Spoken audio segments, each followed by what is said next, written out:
Hello everyone, welcome to Rupa's kitchen. আশা করি সকলেই অনেক ভালো আছেন। তো আজকে আমি আপনাদের সঙ্গে শেয়ার করব বিভিন্ন প্রকার সবজি দিয়ে মাছের পুরপুরি। এই রেসিপিটি আমাদের বগুড়া অঞ্চলের একটি ঐতিহ্যবাহী রেসিপি। আশা করি এই রেসিপিটি আপনাদের কাছেও অনেক ভালো লাগবে। এর জন্য পুরো ভিডিওটি না টেনে দেখতে থাকুন। তো ফার্স্টে আমি এখানে নিয়ে নিয়েছি সবজি। তো আমি এখানে আলু, বেগুন, পটল, সিম ও আপনারা চাইলে বিভিন্ন প্রকার সবজি ব্যবহার করতে পারেন। এরপর এর ভিতর দিয়ে দিব পরিমাণ অনুযায়ী পেঁয়াজ কুচি, এরপর দিয়ে দিব পরিমাণ অনুযায়ী কাঁচামরিচ, এরপর দিয়ে দিব আদা, জিরা ও রসুন পেস্ট, এরপর দিয়ে দিব পরিমাণ অনুযায়ী লবণ, এরপর দিয়ে দিব পরিমাণ অনুযায়ী হলুদ গুঁড়া। এরপর সবগুলো উপকরণ ভালোভাবে মিক্সড করব। তার আগে দিয়ে দিব তেল।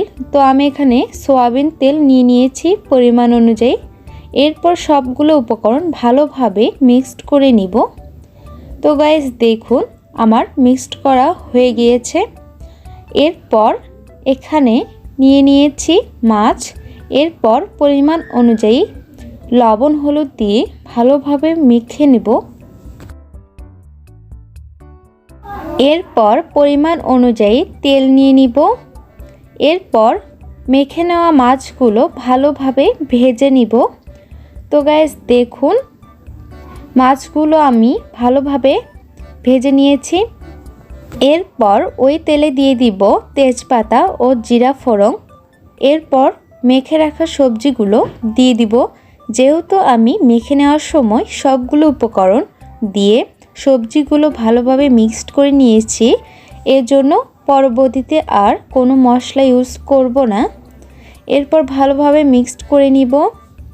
তো গাইস এরপর হালকা সিদ্ধর জন্য আমি পরিমাণ অনুযায়ী জল দিয়ে দিব। এরপর কিছু টাইম সিদ্ধ করে নেব। তো গাইস সবজি থেকে কিছু পরিমাণ জল বেরিয়ে আসবে, এর জন্য পরিমাণ অনুযায়ী জল দিয়ে দিবেন। এরপর একটু নাড়াচাড়া করে নিব। তো গাইস পুরো ভিডিওটি লাস্ট অবধি দেখতে থাকুন।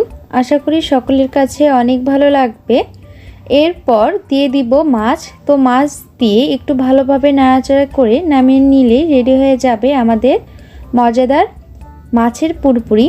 তো গাইস ভিডিওটি যদি ভালো লেগে থাকে তাহলে অবশ্যই ভিডিওটিতে একটি লাইক করে দিবেন এবং যারা এখনও সাবস্ক্রাইব করেননি তারা অবশ্যই সাবস্ক্রাইব করে দিবেন এবং পাশে থাকা বেল আইকনটি প্রেস করে দিবেন, যাতে করে সকল ভিডিও আপলোড করার সঙ্গে সঙ্গে আপনাদের কাছে গিয়ে পৌঁছায়।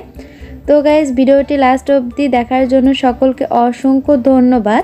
দেখা হচ্ছে পরের ভিডিওটিতে। এর জন্য অবশ্যই এই চ্যানেলটির পাশে থাকবেন।